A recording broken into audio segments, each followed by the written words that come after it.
নমস্কার বন্ধুরা, কেমন আছো সবাই? আশা করি ভালো আছো। অনেক দিন পর আবার ছাদ বাগানের একটি ভিডিও নিয়ে চলে এলাম তোমাদের কাছে। দেখো, বাড়ি ছিলাম না বেশ কয়েকদিন, যার জন্য ছাদ বাগানের ভিডিও তোমাদের সঙ্গে শেয়ার করা হয়নি। বাড়ি এসে তো দেখি অবস্থা খুবই খারাপ, গাছ পড়ে ঝরে সব যেভাবে পারে পড়ে রয়েছে, সেভাবে ফুল খুব একটা ফোটেনি। তো জবার মধ্যে এই জবাটা ফুটেছে, এই যে কুড়িও আছে প্রচুর।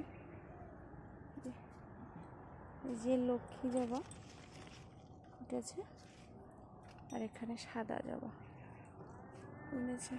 আর এই পর্তুলিকাগুলো এখনো পর্যন্ত টুকটাক ফুল দিয়ে যাচ্ছে, নয়নতারাগুলো, দেশি নয়নতারাগুলো।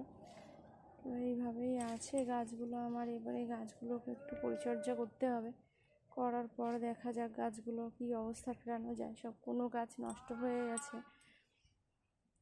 কোনো গাছ একটু ভালো আছে, এমনভাবেই আছে। তো আজ এ পর্যন্তই।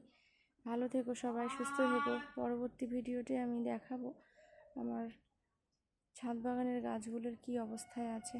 ঠিক আছে, ভালো থেকো সবাই।